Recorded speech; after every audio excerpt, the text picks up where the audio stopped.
नमस्कार मंडळी, स्वागत आहे तुमचं मनापासून मन रेसिपीमध्ये। आज मी रेसिपी जी तुमच्यासोबत शेअर करणार आहे ती एकदम छान आणि एकदम टेस्टी आहे, जी की उन्हाळ्यामध्ये जास्त खाल्ली जाते। तर ती आहे बारीक चिलाची भाजी।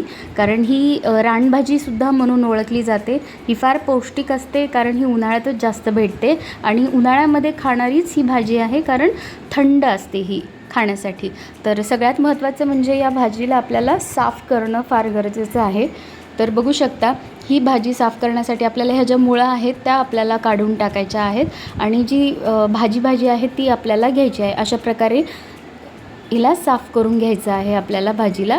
आणि बाकी ज्या मुळा आहेत तर ह्या आपल्याला टाकून द्यायच्या आहेत आणि भाजी जी आहे ही अशा प्रकारे साफ करून घ्यायची आहे। बघू शकता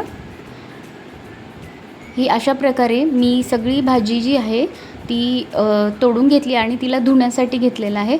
तर बघू शकता या भाजीला आपल्याला जे धुवायचं आहे ते आपल्याला स्वच्छ पाण्याने 2 वेळा तरी धुवून घ्यायचं आहे। कारण या भाजीला माती वगैरे लागलेली असते तर ती आपल्याला स्वच्छ धुवून घ्यायची आहे। बघू शकता अशा प्रकारे। कारण जेव्हा आपण स्वच्छ नाही धुतली भाजी तर मग ती दाताखाली असं माती लागल्यासारखं वाटतं। बघू शकता ही स्वच्छ अशी धुवून घ्यायची आहे 2 वेळा पाण्याने आणि हिचं पाणी निचरण्यासाठी आपल्याला ठेवून द्यायचं आहे। तर मी असं पाणी निचरण्यासाठी ठेवलेलं आहे। बघू शकता। तर ही जी भाजी आहे जेव्हा आपण तोडतो तेव्हा ती मोठी मोठी राहते, तर हिला आपल्याला बारीक बारीक असं चिरून घ्यायचं आहे। तर थोडी थोडी करून ही भाजी आपल्याला चिरून घ्यायची आहे अशी। बघू शकता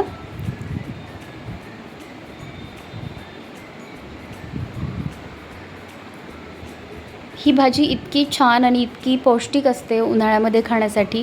पण सगळ्यात महत्त्वाचं म्हणजे या भाजीला साफ करणं हे ते फार असं लेंदी प्रोसेस असल्यासारखे आहे। फार जास्त वेळ लागतो ह्या भाजीला साफ करण्यासाठी।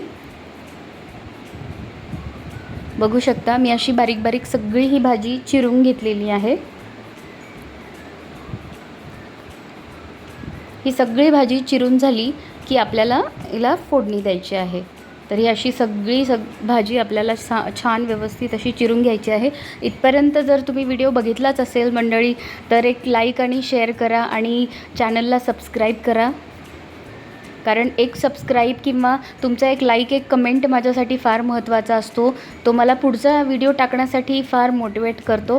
तर नक्की माझ्या चॅनलला सबस्क्राईब करा आणि नक्की मला सांगा की तुम्हाला माझ्या रेसिपीज कशा वाटतात। तर ही बघा आपली भाजी ही पूर्ण चिरून झालेली आहे। तर एका कढईमध्ये आपल्याला घ्यायचं आहे तेल। तेल छान गरम झालं की त्यात आपल्याला मोहरी आणि जिरं टाकायची आहेत।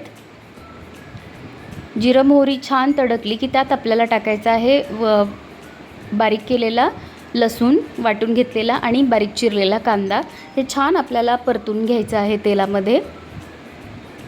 आणि ही जी भाजी आहे ही थोडी आंबटच होते, म्हणजे तिचा जो चव आहे ती थोडी आंबट लागते। त्यामुळे आपल्याला यामध्ये टमाटर घालायची किंवा टोमॅटो ॲड करायची काहीच गरज नाही।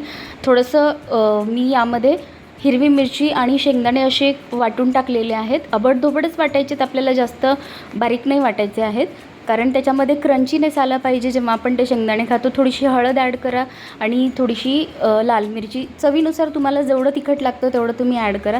बघू शकता ह्याला छान व्यवस्थित आपल्याला मिक्स करायचं आहे आणि छान परतू द्यायचं आहे।